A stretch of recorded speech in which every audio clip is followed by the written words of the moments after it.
एक राजा था। एक बार उसके मन में उच्च शिक्षा प्राप्त करने की इच्छा जागी।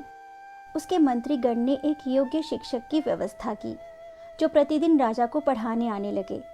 राजा को शिक्षा ग्रहण करते हुए कई माह बीत गए, परंतु राजा को अपने आप में कोई परिवर्तन अनुभव नहीं हुआ। यद्यपि गुरु पूरे यत्न से राजा को ज्ञान का पाठ करवाते रहे, परंतु राजा को इसका कोई लाभ नहीं पहुंच रहा था। राजा बहुत परेशान हो गया। गुरु की प्रतिभा और योग्यता पर भी कोई प्रश्न उठाना गलत था, क्योंकि वे बहुत प्रसिद्ध और योग्य गुरु थे। रानी राजा की बेचैनी समझ रही थी, सो उसने सलाह दी कि इस प्रश्न का उत्तर भी उसे गुरुजी से ही पूछना चाहिए। रानी के सुझाव पर राजा ने गुरुजी के समक्ष अपनी समस्या रखते हुए कहा, गुरुदेव, मैं पिछले कई माह से आपसे शिक्षा ग्रहण कर रहा हूँ, परंतु मुझे कोई लाभ नहीं हो रहा। ऐसा क्यों?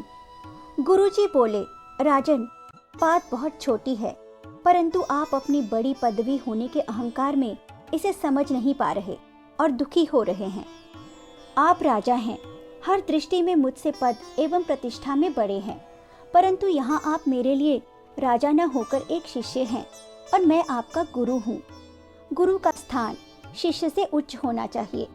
आप स्वयं उच्च सिंहासन पर आसीन होकर मुझे अर्थात अपने गुरु को नीचे के आसन पर बैठाते हैं। इसी कारणवश ज्ञान के प्रकाश से वंचित रह जाते हैं।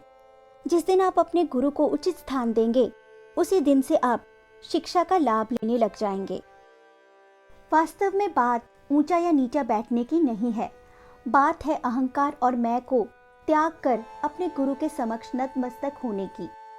राजा की समझ में बात आ गई, तो उसने अपनी भूल सुधार ली और गुरुवर से आशीर्वाद लेकर उच्च शिक्षा प्राप्त की।